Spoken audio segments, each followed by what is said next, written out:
Imagine waking up in a city where every wall watches you, where the air itself seems to listen, where even the silence feels choreographed.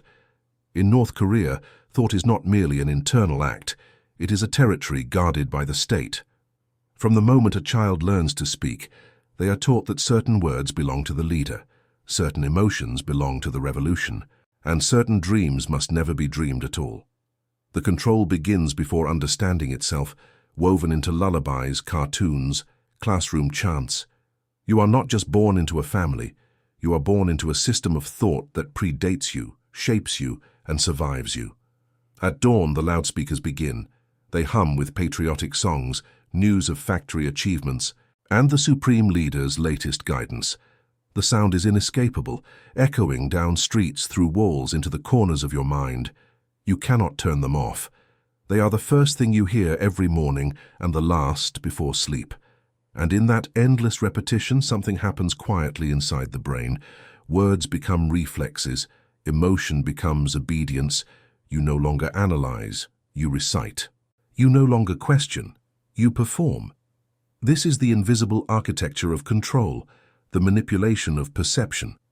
To understand how North Korea controls every citizen's thoughts, you must first understand that the regime never needed to invade people's minds by force. It built the walls from the inside. Through decades of psychological conditioning, it rewrote what reality itself means. It begins in school, where every lesson is a sermon. In the first grade, children memorize not mathematical formulas or geography, but the stories of the Kim family's divine origins. The textbooks say that Kim Il-sung made the sun shine again after defeating the Japanese, that Kim Jong-il's birth was marked by a double rainbow, that Kim Jong-un has the wisdom of a god. These are not myths. They are facts inside the borders of the DPRK. To question them is not heresy. It is suicide. The classroom is a temple. On the wall, a framed portrait of the great leader and the dear leader hangs above the blackboard, always spotless, always polished by the hands of children. Each morning begins with a ritual bow. Even pencils and notebooks bear their names. When a child draws a mountain, it must be Mount Paektu, the sacred birthplace of Kim Jong-il. When they write a story, it must glorify the party. The education system is not about teaching knowledge, it's about teaching devotion. The young mind learns that loyalty is intelligence and silence is safety, but this control does not end at the school gate. It deepens at home. Every household in North Korea has a pair of portraits, Kim Il-sung and Kim Jong-il, mounted on the main wall. These images are sacred. Citizens clean them daily with special cloths. If the portraits gather dust, it is an act of disrespect that could lead to investigation. If the house catches fire, you must save the portraits first, even before your family. Countless stories tell of people dying in flames trying to rescue them. The regime does not need cameras in every room. These portraits are enough. They are the silent eyes of the state, watching even as you sleep. This omnipresence extends beyond the home. Every street corner has its watchful figure, the neighborhood leader, the informant, the party official. Surveillance here is not just technological. It is human. It's your friend who reports a careless joke.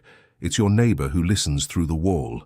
It's your own child, taught to inform on their parents if loyalty falters. The result is a society where thought itself becomes dangerous. You think twice before speaking. Then you think twice before thinking. Eventually, you stop thinking at all. Even the calendar works in service of control. North Korea does not count years from the birth of Christ, but from the birth of Kim Il-sung. The year 2025 in the outside world is Juche 114 in Pyongyang. The very passage of time is rewritten to orbit the leader's existence. Every detail of daily life, songs, slogans, fashion, even hairstyles, is aligned with the state's definition of purity and obedience. There are lists of approved hairstyles for men and women.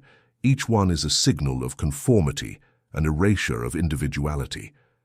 In the public squares, the people march in perfect synchrony.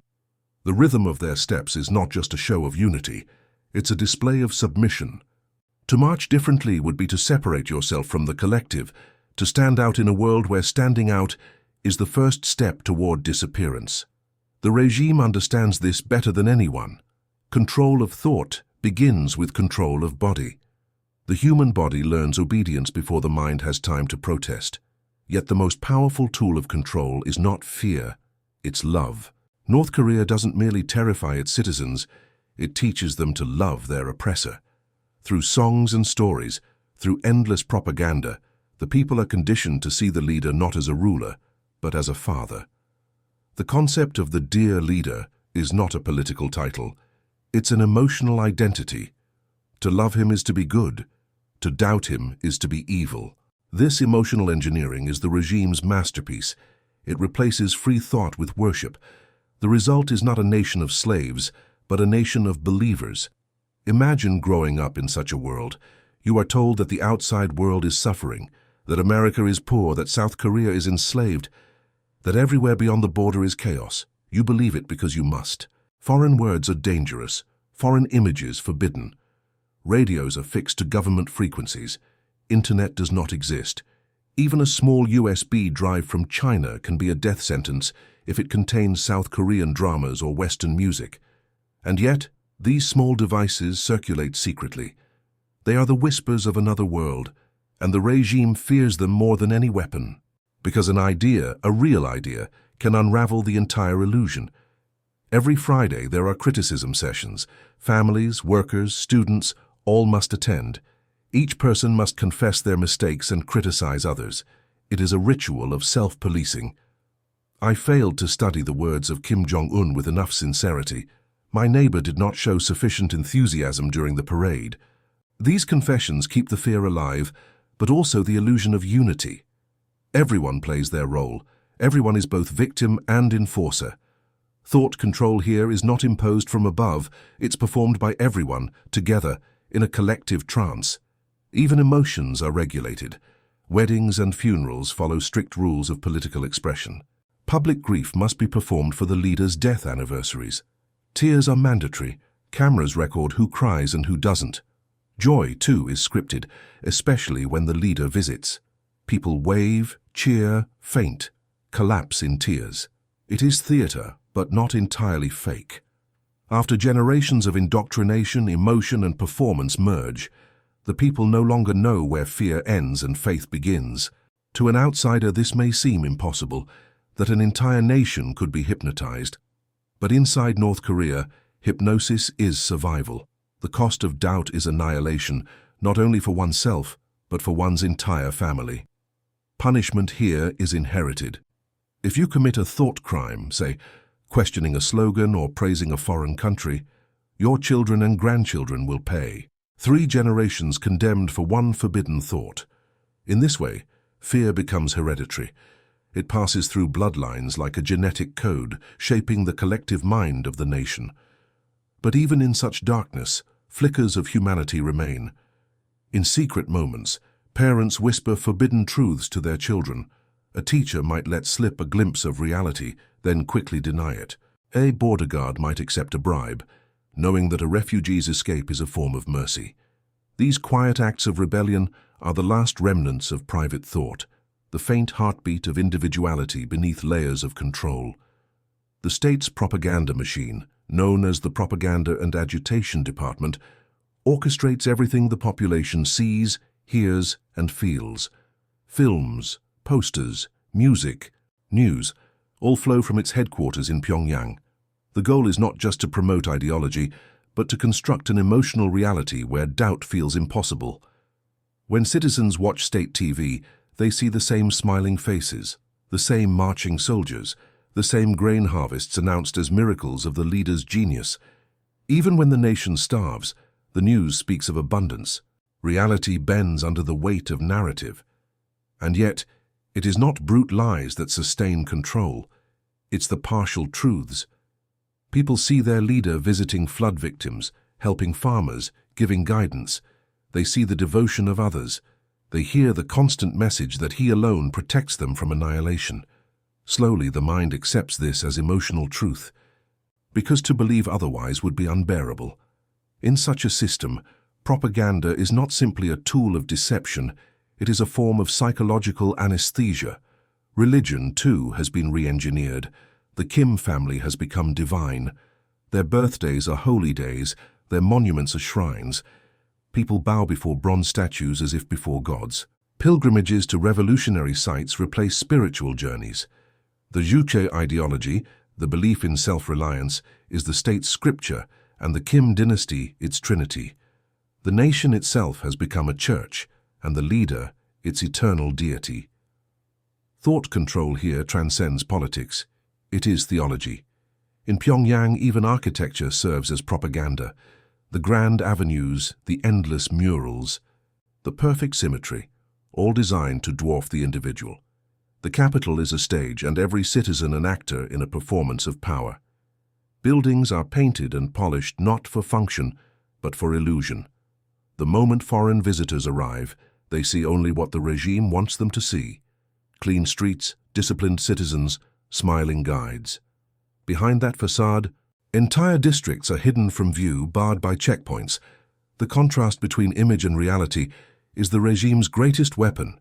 It controls perception not only inside the country, but beyond it.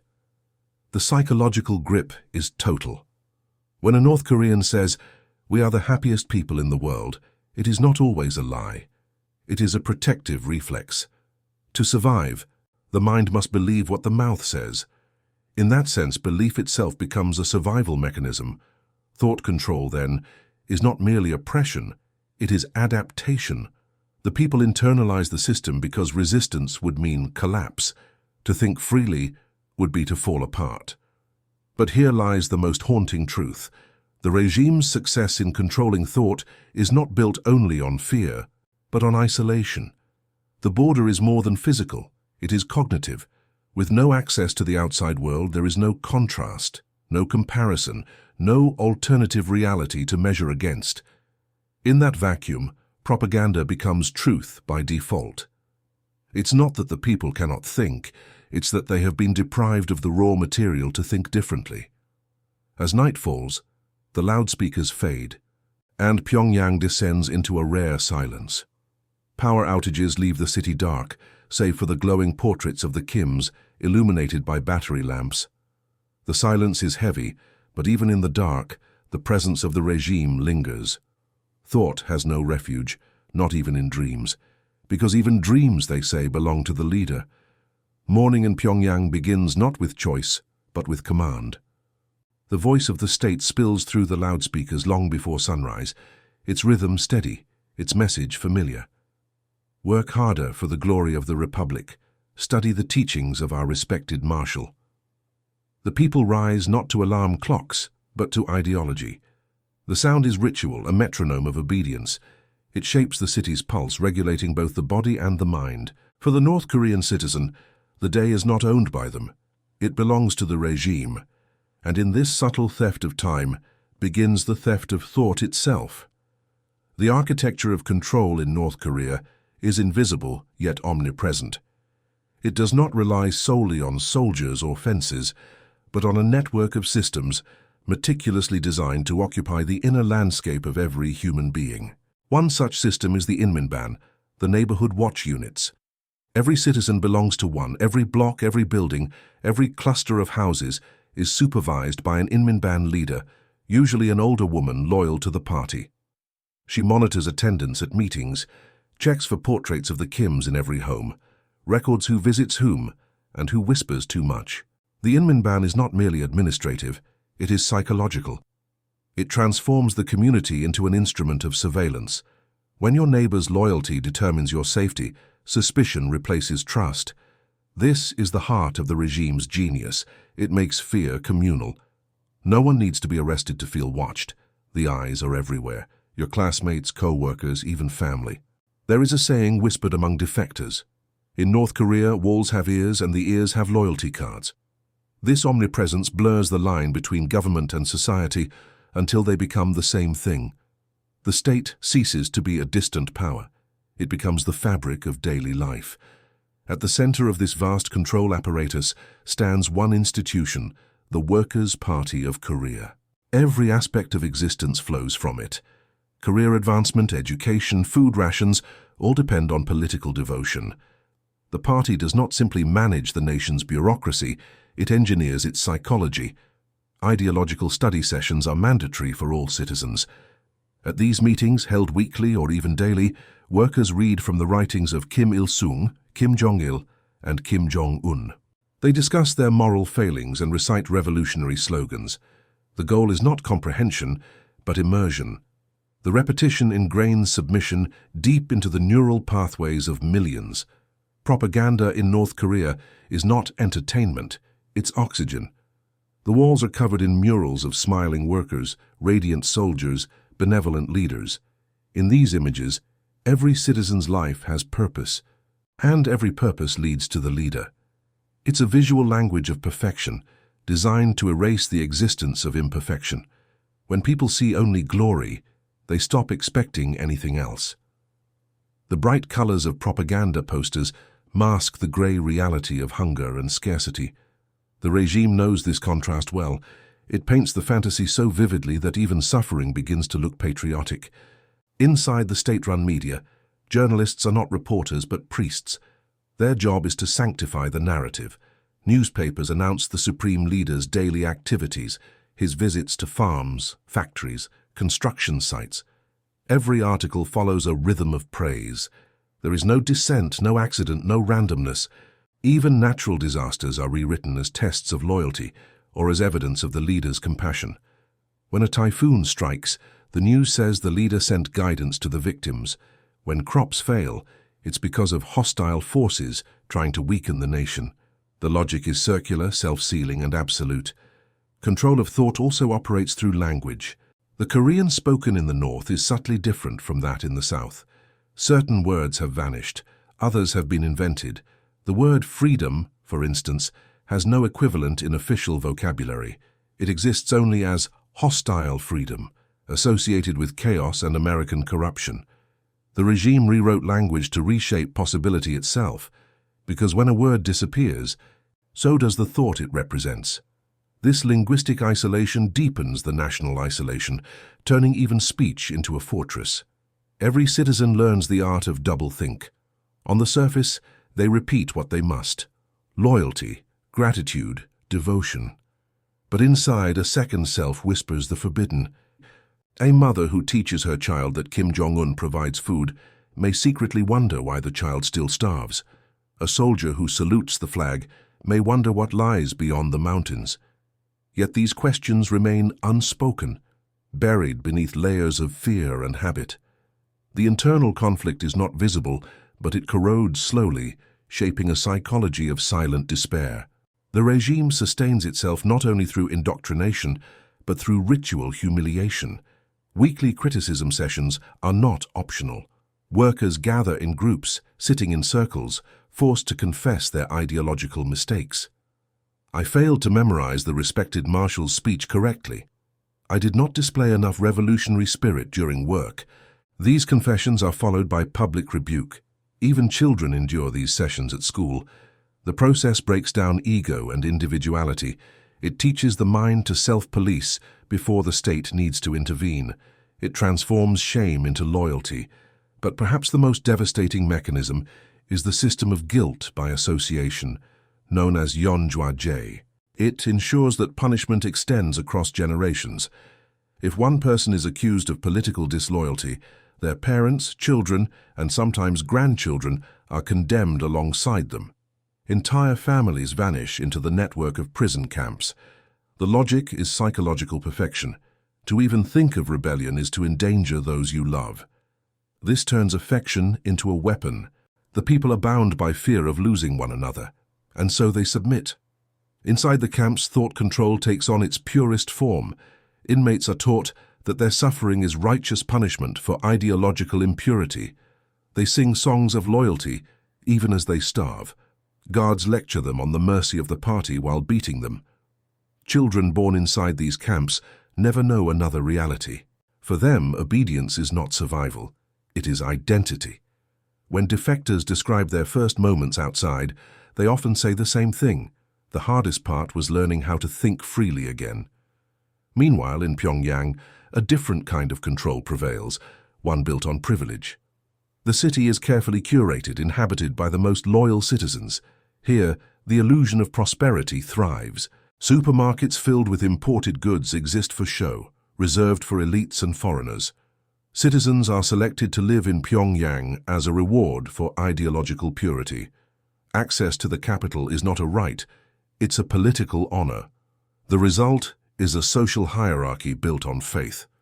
The more you worship the leader, the closer you live to him. Technology, too, has been weaponized.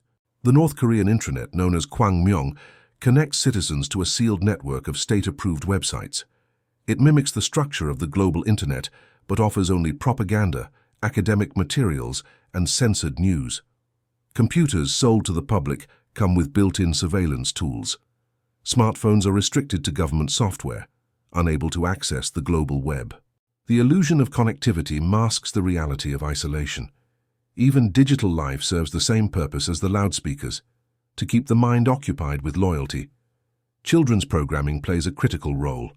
Cartoons and songs celebrate sacrifice, discipline, and love for the leader. The heroes are always soldiers, the villains always foreigners. The moral is consistent. Obedience brings joy. Rebellion brings ruin. Through repetition, the boundary between fiction and truth dissolves. By adulthood, the mind no longer distinguishes between what is seen and what is real. Every major life event, birth, marriage, career, is regulated through the Songbun system, a hereditary classification that divides citizens into categories of loyalty. Your Songbun determines your opportunities, housing, education, even access to food. There are three broad groups: the core class, loyal descendants of revolutionaries; the wavering class, those with uncertain backgrounds; and the hostile class, descendants of landowners, religious figures, or defectors. The system ensures that privilege flows upward while suspicion trickles down. A person's worth is not defined by merit, but by the purity of their bloodline. This stratification is psychological as much as political. It teaches people that inequality is natural, even moral. Propaganda constantly reinforces this divide. Posters glorify the core class as the heart of the nation, while others are told to atone for their ancestors' sins through hard labor. This moral framework traps every citizen in a story they did not choose. It is not enough to obey. You must believe that obedience is righteous, that suffering proves devotion, that privilege is earned by love for the leader. The result is a society where control feels virtuous and freedom feels shameful. At the top of this ideological pyramid stands the leader himself, a figure both omnipotent and untouchable. His image appears everywhere, in schools, offices, factories, buses, badges pinned to every chest. Yet the real power lies not in his physical presence, but in his psychological omnipresence. He is the ultimate idea, the concept that defines all other thoughts. To love him is to exist. To question him is to disappear. The population is not simply ruled by Kim Jong-un. They are ruled by the idea of him, the mythology that he is the living embodiment of the nation's soul. But the system is not static. It evolves. In recent years, the regime has learned to disguise its control under layers of normality. It allows citizens to use smartphones, to watch carefully selected foreign movies, to travel within limits, all to create the illusion of modernization. Yet beneath these small freedoms lies deeper surveillance. The phones log every call, every text. Movement is monitored through checkpoints. Even facial recognition is quietly being introduced at train stations and offices. The illusion of progress hides an expanding digital dictatorship. Outside Pyongyang, the reality is raw. Villages starve in silence. Fields are barren, schools underfunded. Yet propaganda continues to show overflowing harvests and smiling children. People pretend to believe because pretending is survival. Those who cannot pretend, those who break, vanish. Some flee across the northern border into China, risking their lives for a taste of reality. But even in escape, thought control follows them. Years of indoctrination do not vanish overnight. Many defectors describe feeling guilty for eating freely, for laughing, for thinking differently. The regime's reach extends beyond geography. It lives inside the mind. Every few years, a public execution reminds the people of the cost of disobedience. Crowds are assembled. The accused stand before them, perhaps for watching a foreign film or speaking of life beyond the border. The shots ring out, and the message is clear. Thought has consequences. The spectators return home in silence, their fear renewed, their obedience reaffirmed. The regime understands that control must be performed publicly, ritualistically, endlessly. In the evenings after work, the same loudspeakers return to life, broadcasting the day's final message. Citizens gather for group study, reading the supreme leader's latest speech. They nod, take notes, chant slogans. Outside, the portraits of the Kims glow in the fading light, illuminating faces trained not to reveal emotion. The rhythm of obedience continues, and yet behind closed doors, in whispered conversations, something fragile persists, a flicker of independent thought. A grandmother remembers stories from before the war. A young man dreams of Seoul. A child wonders why their textbooks never mention stars beyond the nation's borders. These moments are small, fleeting, but they matter, because they prove that even in the most controlled environment, the human mind searches for cracks in the wall. The regime knows this, which is why it fears curiosity above all else. It can suppress rebellion, but curiosity is subtler. It begins as a question, then becomes a contagion. That is why every word, every image, every sound must be filtered. Because one question, one real question, can undo decades of control. The state fights not against armies or weapons, but against imagination itself. And yet, imagination is precisely what survives, quiet and unseen, in the hearts of those who dare to think, even for a moment, that something beyond this life exists. In North Korea, control is not an event, it is an atmosphere. It does not come from above, it seeps from within. It shapes how people see, how they speak, how they feel.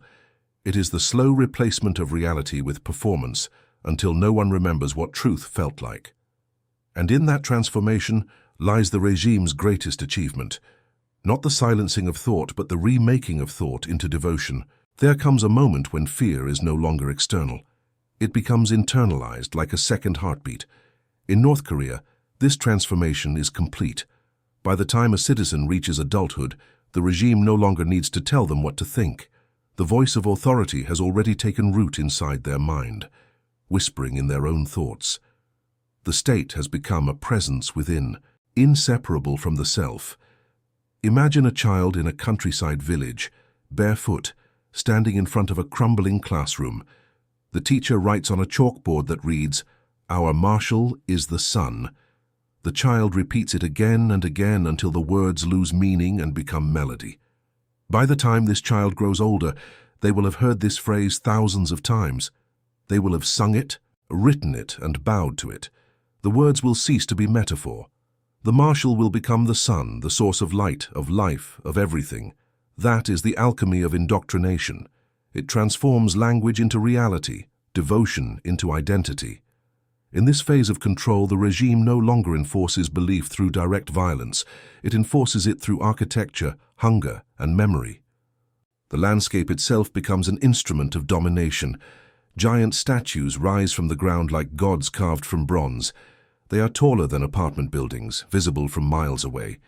They stand not to be admired, but to remind. You look up at their faces and feel small, unworthy, indebted. The earth itself seems to belong to them.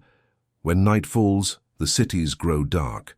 Power outages are frequent, leaving neighborhoods in shadow. But in every blackout, one thing remains illuminated: the faces of Kim Il-sung and Kim Jong-il. The portraits glow faintly, powered by backup generators or small batteries. The rest of the city disappears, but their eyes remain suspended in light. The people see this every night. Slowly, the mind begins to associate the image of the leader with safety, with illumination, darkness without him, light with him. This is how propaganda transcends language. It becomes emotional conditioning. The daily life of the average citizen is structured like a performance. There is no private time, no spontaneous act. Every movement, every word, every expression must fit within the invisible script of loyalty. Workers spend hours in collective study sessions, listening to broadcasts, memorizing the leader's speeches. At factories, employees are told to dedicate their labor to him as a form of spiritual offering. When they finish a task, they do not say, "I did it," but "I achieved it thanks to the guidance of the marshal." Personal accomplishment is forbidden vocabulary. The self dissolves into the collective. In rural regions, hunger plays its own role in controlling thought.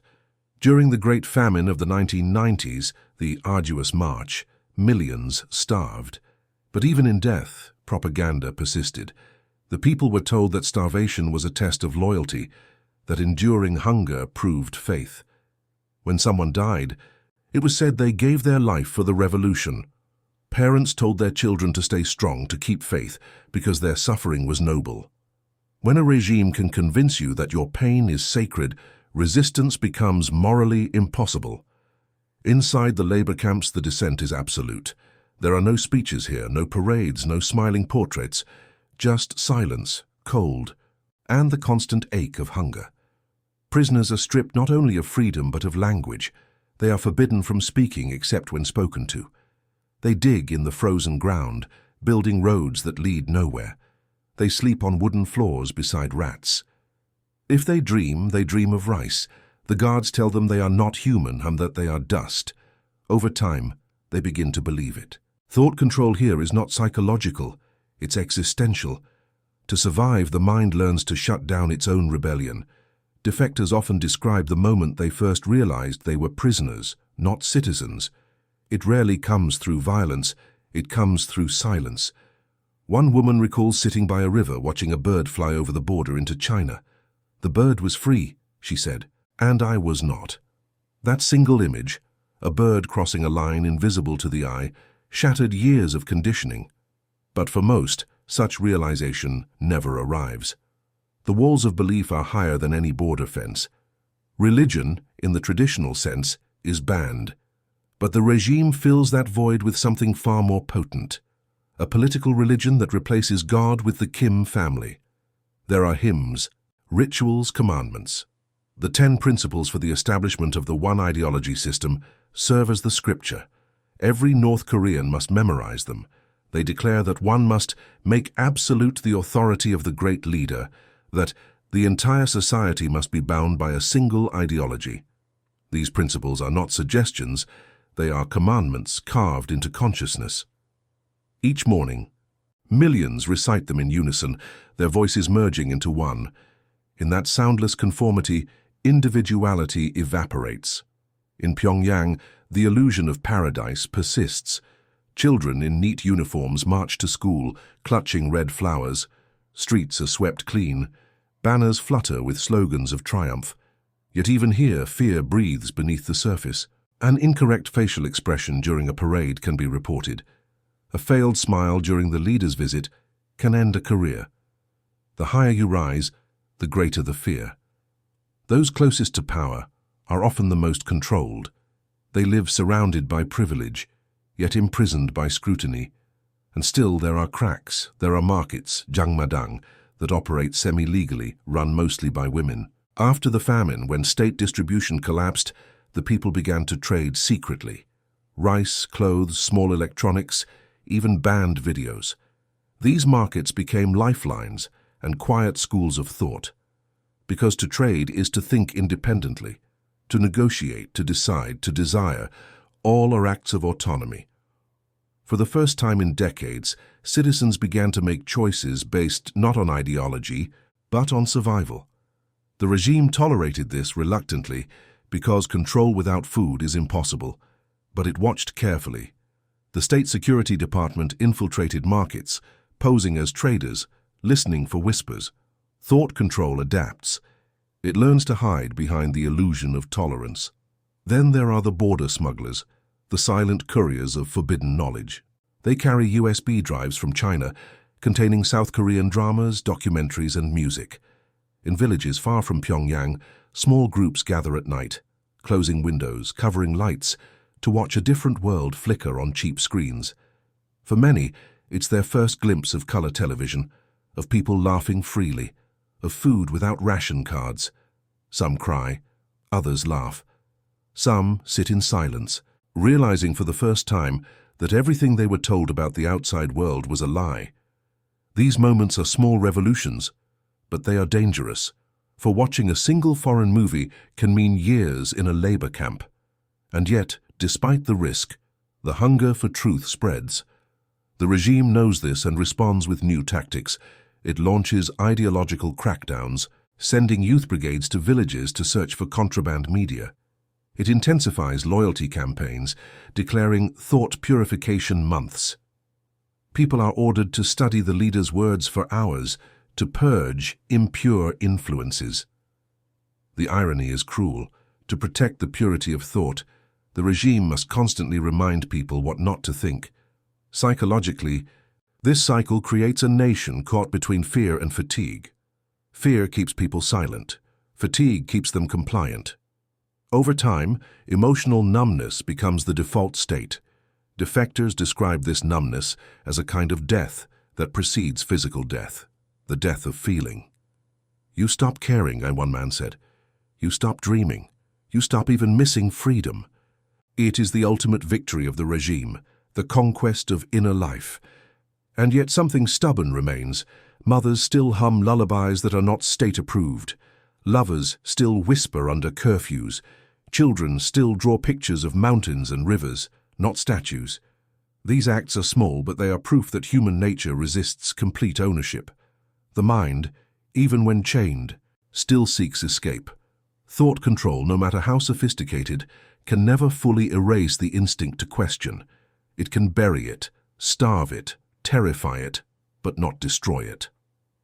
One night in the northern province of Ryanggang, a young woman crosses a frozen river. Behind her, the lights of her village fade. Ahead, darkness and uncertainty. She carries nothing but a small bag of cornmeal and a photograph of her parents. She has been told that China is close, that freedom is real, though she has no idea what freedom means. As she walks across the ice, she remembers her teacher's words. Our leader watches all, even the rivers. For the first time, she hopes he doesn't. In that thought, simple, quiet, forbidden, she becomes free. But freedom is not always salvation. Those who escape carry the scars of indoctrination long after the fences are gone. They wake up at night still afraid of speaking too loudly. They hesitate before saying the leader's name without honorifics. They flinch at the sight of uniformed men. Thought control leaves fingerprints that last a lifetime. It does not merely restrict ideas, it reshapes identity. To understand the depth of this transformation, imagine a society where people no longer need to lie because they no longer recognize the truth, where deception has become a shared language and sincerity a forgotten dialect. North Korea functions not by suppressing the truth, but by replacing it with something more comfortable, collective illusion. When everyone lies together, the lie becomes a kind of peace. That peace is fragile, haunted, but it endures. In the end, the regime's control is not sustained by the brutality of its prisons or the omnipresence of its propaganda. It is sustained by the quiet complicity of its people. Not because they are weak, but because they are human. And humans, when faced with impossible choices, choose survival. They adapt. They learn to think only what keeps them safe. Over time, safety feels like belief. Belief feels like truth. And truth in North Korea is whatever the leader says it is. The descent is complete when fear becomes faith, when obedience becomes instinct, and when silence feels like love. That is how a nation's thoughts can be owned. That is how the soul of a people is rewritten, not in a single moment, but over generations, until even memory itself belongs to the state. At the edge of Pyongyang, where manicured avenues end and the hills begin to darken, there are places not found on maps. Behind barbed fences and checkpoint gates stand the compounds reserved for the privileged, enclaves where the rules shift, where imported wine flows, where high-ranking families live lives almost unimaginable to the rest of the nation. In these secret districts, North Korea reveals its dual soul. The citizens are taught that the country is pure, self-reliant, austere. Yet behind guarded walls, the elite dine on French cheese, drink Italian espresso, and wear Swiss watches. The illusion of equality ends here. But the illusion must never break. To protect it, the regime divides reality itself into layers, visible only to those allowed to see. Beyond the propaganda and hunger, there exists an infrastructure of secrecy, an entire network of hidden cities and underground facilities designed to keep control intact, even if the surface world collapses. Foreign intelligence analysts have long speculated about them, but defectors confirm their existence. Vast tunnels beneath Pyongyang connect government ministries, military bases, and bunkers built to shelter the leadership in the event of war. Some extend for miles, with railways designed to move the Kim family unseen between palaces. Above ground, these routes are invisible, disguised as maintenance roads or fenced-off compounds. In a land obsessed with loyalty, even geography is classified. Inside these hidden spaces, the regime's most important machinery operates. The propaganda studios, the intelligence offices, the laboratories where censorship technology evolves. Teams of engineers monitor radio frequencies, blocking foreign transmissions. Others design software to track every digital footprint on the national intranet. The Propaganda and Agitation Department, headquartered in Pyongyang, is both a newsroom and a psychological laboratory. Its purpose is not to inform, but to calibrate the national mood. Each day it studies reports from across the provinces, whispers of discontent, rumors of scarcity, patterns of fatigue, and adjusts the message accordingly. If too much despair spreads, it releases stories of the leader's compassion. If enthusiasm wanes, it invents new enemies. This system of emotional management is as meticulous as any military plan. Foreign visitors, rare and carefully managed, see none of this. Their itineraries are controlled down to the minute. They are shown sparkling fountains, children's choirs, immaculate metro stations. They are forbidden to wander, to speak freely with locals, or to photograph what is not approved. Guides follow them everywhere, smiling but watchful, translating not just language but reality itself. The tourists think they are exploring, but they are being escorted through a stage set, a theater of perfection built to disguise a country of silence. Every hotel, every restaurant, every scenic overlook is wired, observed, recorded. Even the flowers in hotel lobbies are arranged to convey abundance. What they see is not North Korea, it is the dream North Korea wants to sell. Yet beneath this theater lies a vast machinery of repression. Entire ministries exist solely to control what people read, watch, and say. The State Security Department monitors loyalty within the military and the population alike. Its agents are invisible, but their presence is felt in every conversation. They appear in train stations, in dormitories, even in fields, listening for disobedience. Sometimes they arrest someone without explanation. Sometimes they do nothing at all, just to remind the others that they could. This randomness is deliberate. It teaches unpredictability, a psychological tactic that keeps everyone guessing, everyone afraid. In rural areas, the line between civilian and soldier blurs. Farmers are mobilized for loyalty labor, building roads or monuments that serve no practical purpose. These projects are symbolic, expressions of devotion designed to fill every hour of every day with work for the state. There is no idle time, no opportunity for reflection. The regime understands that free time breeds thought, and thought breeds danger, so it fills every gap with labor, slogans, or noise. Noise itself is a weapon. Propaganda trucks roam the countryside blaring patriotic songs. Radios are fixed to government frequencies. Tampering with them is treason. Loudspeakers echo through schools, factories, and military camps, broadcasting not just news, but atmosphere. The tone of the announcers, reverent, rhythmic, unwavering, becomes part of the country's heartbeat. This auditory conditioning ensures that silence feels alien, even unsafe. But in the spaces the regime cannot fully control, near the borders, in the black markets, in the small hours of night, the truth seeps through. Smugglers bring in Chinese radios, USB drives, and smartphones modified to connect briefly to foreign networks. For a few seconds or minutes, someone might hear a South Korean pop song or read foreign news. It is a fleeting connection to another reality. Those who experience it describe a strange mix of awe and grief. Awe at discovering a world beyond the lie. Grief at realizing how long they have lived inside it. The regime's response is surgical. It does not simply destroy contraband, it makes an example of it. A child caught watching a foreign movie may be sent to a re-education camp. Their parents, even if unaware, may lose their jobs or housing. The punishment is public, meant to cleanse the community of curiosity. Yet each punishment creates new whispers, new questions. The state fights an invisible war against imagination, and though it wins every battle, it can never win the war. Within Pyongyang's elite circles, privilege functions as its own form of control. The wealthy owe everything, their homes, cars, and imported luxuries, to the leader's favor. Their status can be revoked overnight. They live in comfort, but also in constant anxiety. To fall from grace is to vanish, often without explanation. High-ranking officials who fail or displease the leader are erased from photographs, history, and memory. Their apartments are sealed, their families relocated to the countryside. Among the elite, fear is polished, refined, invisible. The fear of losing what they have been allowed to taste. Even the military, once a pillar of stability, is watched closely. Soldiers are taught that their loyalty is spiritual, not professional. They are reminded daily that their guns defend the leader, not the people.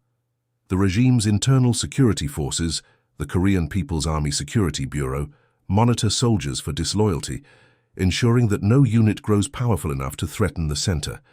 The military's grandeur, displayed in parades, hides a deep vulnerability. It exists not to fight foreign enemies, but to prevent internal rebellion. Beneath this fortress of control lies a quieter layer of reality, the personal lives of ordinary citizens. Behind closed doors, people improvise small acts of survival. They grow vegetables in hidden gardens, sew clothes from smuggled fabric, barter soap for rice. These gestures, mundane yet forbidden, are forms of resistance. To live outside the ration system is to think outside it, but even small freedoms carry danger. A farmer caught selling grain privately may be labeled anti-socialist. A student found drawing something not related to the leader may be expelled. Every independent thought, no matter how innocent, is treated as contagion.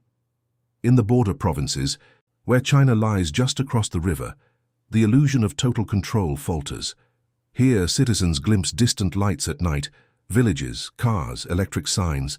The sight alone is enough to awaken longing.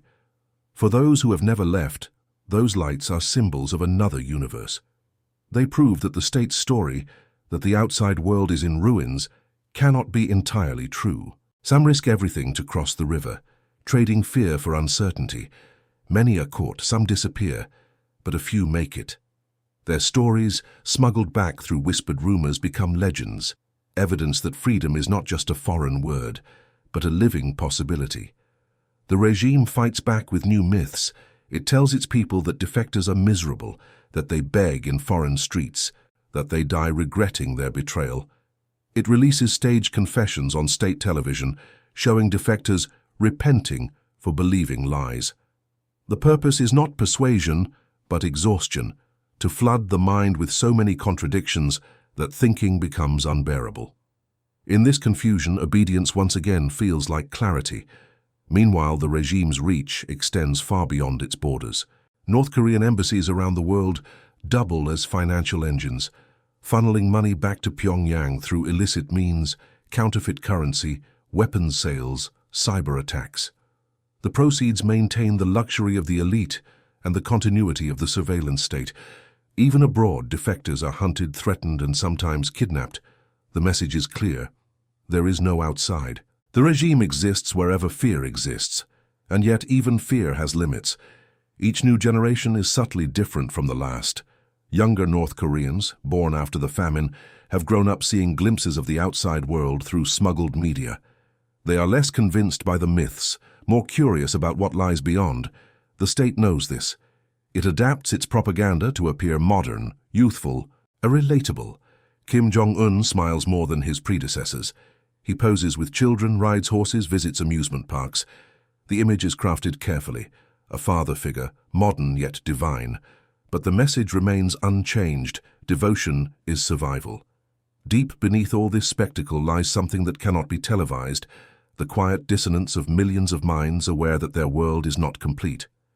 It is not rebellion, not yet.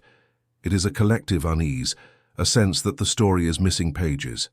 This unease is the first step toward awakening, but it is also the most dangerous. The regime knows that awareness precedes collapse. That is why it invests so heavily in illusions. Not to convince, but to exhaust, the citizen must remain too tired to question, too hungry to dream. Still, the illusion cracks, little by little. Each smuggled image, each whispered rumor, each act of kindness that contradicts propaganda. All these fragments accumulate. They form a parallel reality, fragile but growing. When a people begin to see that truth exists beyond permission, the architecture of control trembles, and perhaps this is the ultimate irony. The more the regime hides, the more it reveals. Every secret city, every sealed compound, every forbidden image is proof that there is something worth hiding. The act of concealment becomes confession. The walls meant to protect power, instead advertise its fragility. North Korea's control over thought is absolute only because it is afraid. Afraid of memory, afraid of curiosity, afraid of the human mind's stubborn refusal to stay silent. And so it builds more walls, hides more truths, and prays that the darkness will hold. But history has never favored darkness. Night falls differently in North Korea. The darkness feels heavier, as if even the sky has been trained to obey. From above, satellites capture the contrast between the two Koreas, the south glowing with a constellation of light, the north swallowed by shadow, save for a single faint glow in Pyongyang. That glow is the regime's heartbeat, pulsing in artificial brightness against the rest of the sleeping land. To outsiders, it looks like emptiness, but inside that darkness lives an entire nation, millions of lives entangled in fear, faith, and survival. To live in North Korea is to navigate a world where everything visible is performance and everything real is hidden. Truth does not disappear here. It simply changes form. It becomes silence, gesture, or memory. It hides in the glance between two friends who dare not speak freely. It lingers in the rhythm of footsteps that slow slightly near forbidden zones, in the pause before a whispered word. The country's true language is unspoken, a vocabulary of caution that has replaced the freedom of thought. In this world, even emotions have been nationalized. Love belongs to the leader. Happiness belongs to the revolution. Sorrow belongs to the struggle. What remains for the individual are fragments, private feelings that must never be shown. To cry for a friend, to laugh too freely, to question too deeply, all are suspect. And yet, beneath that restraint, the human heart continues to beat in defiance of every law. That is perhaps the one truth the regime has never been able to control. It is said that the greatest power is not to make people obey, but to make them believe that obedience is natural. This is North Korea's masterpiece. Generations have been born and raised within an environment so total that even imagination has boundaries. The child who learns that the leader can control the weather does not laugh. They accept it because everyone does. The adult who repeats slogans about national strength does not necessarily believe, but belief becomes irrelevant. When survival depends on conformity, faith and performance merge until they are indistinguishable. For those who escape, freedom is disorienting. It arrives not as joy but as confusion. A defector in Seoul once described her first weeks outside. "I didn't know how to decide what to eat. I didn't know how to walk without being told where to go." The world felt too open, too unstructured. She realized that freedom is not merely the absence of chains. It is the presence of choice, and choice is terrifying after a lifetime of command. She had to relearn how to think. She had to rebuild the muscle of curiosity, which had atrophied under years of fear. Others describe the phantom presence of the regime in their minds. They dream of loudspeakers, of portraits, of eyes watching them from empty rooms. Some wake up whispering slogans. Some feel guilt for eating well while their families starve. Even in safety, the system lingers, not as memory, but as instinct. It is a reminder that thought control, once internalized, does not vanish at the border. It must be unlearned, one moment of doubt at a time, and yet these same defectors are the cracks through which truth escapes. Each story they tell weakens the regime's mythology. Each testimony reaches new ears, new minds. They describe the hunger, the executions, the silence. They describe the laughter that was forbidden, the prayers whispered into pillows, the fear that tasted like air. These stories travel further than any missile or speech. They reveal not only the cruelty of control, but the resilience of those who endured it. The paradox of North Korea is that it is both one of the most controlled societies on Earth and one of the most fragile. Its power depends entirely on the belief that no alternative exists, but alternatives always exist. They are carried in the human mind, in imagination, in memory. The regime can erase books, but not curiosity. It can ban songs, but not the melody that survives in a mother's humming. It can rewrite history, but not the feeling that something is missing. The psychological machinery of control is vast: education, surveillance, punishment, ritual, but it relies on a single vulnerable assumption that people will never stop wondering, and they always do. A soldier stares across the DMZ and wonders about the people beyond. A factory worker listens to a smuggled radio and wonders about the voice that speaks with warmth instead of command. A child draws a map of the world and wonders why only one country is colored red. Every act of wondering is a spark, invisible but real. What makes North Korea's system so haunting is not its brutality, but its precision. It does not destroy thought outright, it redirects it. It transforms the natural human longing for meaning into worship. It takes the instinct to care and binds it to a single figure. It hijacks love itself, the love of family, of community, of purpose, and merges it with the image of the leader. This is why the people weep sincerely during his speeches. This is why they smile while starving. Their emotions are genuine, only their object has been replaced. When viewed from afar, it is easy to pity them, to see only victims. But that misses the deeper tragedy. Many North Koreans are not simply victims of tyranny, they are participants in a vast, involuntary performance, one so complete that it sustains itself. It is not stupidity or ignorance that keeps the system alive, it is the unbearable weight of survival. When a mistake can erase your family, courage becomes treason. Under such pressure, submission is not weakness, it is the most rational choice available. Still, history shows that even the most total systems eventually collapse, not through invasion or rebellion, but through erosion. Ideas are porous. They cross borders like wind. A USB drive, a rumor, a glimpse of a different life. Each is a small fissure in the regime's monolith. And once a mind has seen that there is more than one truth, it can never fully return to the old one. Thought control works only as long as imagination remains contained. And imagination is the one resource the regime cannot regulate. In the future, perhaps years or decades from now, the walls will crack wider. Technology will seep in faster than censorship can block it. The people who once whispered in fear will speak openly. The portraits will come down, not with fury, but with quiet inevitability. There will be no grand revolution, no single moment of liberation. Instead, there will be a gradual awakening, millions of minds rediscovering their own voice after generations of silence. And yet freedom will bring its own pain. To emerge from such a system is to carry ghosts. There will be guilt, confusion, nostalgia even. Some will miss the certainty, the simplicity of obedience. Freedom is heavy.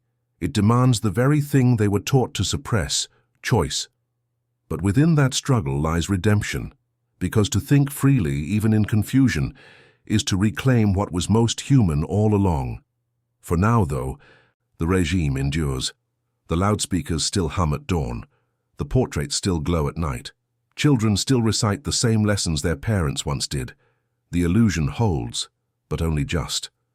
Beneath it, the quiet rebellion of thought continues, invisible, unrecorded, unstoppable. Somewhere, a young girl hears a foreign song for the first time and feels something she cannot name. Somewhere, a soldier guarding the border imagines the life of the man across from him. Somewhere in the capital's silence, an old woman closes her eyes and remembers a world before portraits. This is how thought returns. Not with explosions, but with questions. Not with defiance, but with curiosity. It begins small, almost imperceptible, but once it begins, it does not end. The mind, once awakened, does not sleep again. And so the story of North Korea is not just one of control, but of resistance, not loud, not visible, but enduring. It is written in secret journals, in smuggled memories, in the unspoken dreams of those who still live under the shadow of the loudspeaker. The regime can silence voices, but it cannot silence thought forever. Because thought, unlike people, cannot be executed. It cannot be imprisoned. It can only be delayed. Someday, when the lights return to that dark map, it will not be because of politics or armies. It will be because enough minds refused to stay dark, because enough people dared to imagine light. And in that moment, the true revolution, the quiet one, the invisible one, will finally be complete.